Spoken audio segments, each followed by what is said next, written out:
Quand Marc Lotti rentrait dans le bureau, voilà. Eh bien, nous avons un cafouillage présidentiel au sommet de l'État. Décalage et suspension sont les deux mamelles de la Macronie. Nous avons un président de la République qui est en Slovénie, qui représente la France à l'étranger, et qui, sans doute contacté par des amis qui lui ont dit, tu sais, la réforme des retraites, la suspension, ça passe très très mal dans l'opinion et surtout dans le monde économique. Est-ce que tu penses pas que tu pourrais revenir un petit peu dessus? Je pense que le président de la République entend ses amis lui dire que ça, c'est une concession qu'on peut pas faire puisque c'est la réforme de son quinquennat.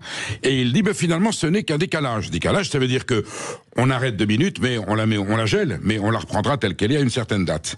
Et là, évidemment, j'allais dire toute la négociation, la conciliation que Sébastien Lecornu a pu obtenir avec la gauche pour éviter la motion de censure et voter le budget tombe à l'eau. Et le Premier ministre est obligé, en pleine séance de l'Assemblée nationale, de rassurer. On voit bien, il rassure. Il y a Boris Vallaud qui est là, qui écoute. Mais qu'est-ce qui se passe? Et qui dit non, on s'en tient. Il y aura bien une suspension et cette retraite, autrement dit, nous allons la repenser et la revoter complètement. Donc c'est la première fois que l'on voit un Premier ministre dans la Ve République recadrer un président de la République. Faute de goût du président de la République, on ne s'exprime pas sur des questions intérieures, surtout si elles sont sujettes à polémique depuis l'étranger. Et finalement, on a compris, grâce à ce cafouillage, que l'article 20 de la Constitution, qui dit que le gouvernement détermine et conduit la politique de la nation, est strictement appliqué par Sébastien Lecornu. Il a bien la carte blanche et cette négociation sur la réforme de retraite, cette remise en cause sera bien menée à terme, tel que convenu avec le Parti Socialiste et pas selon les humeurs du président de la République. C'est quand même, une fois de plus, j'allais dire, après les bijoux du Louvre,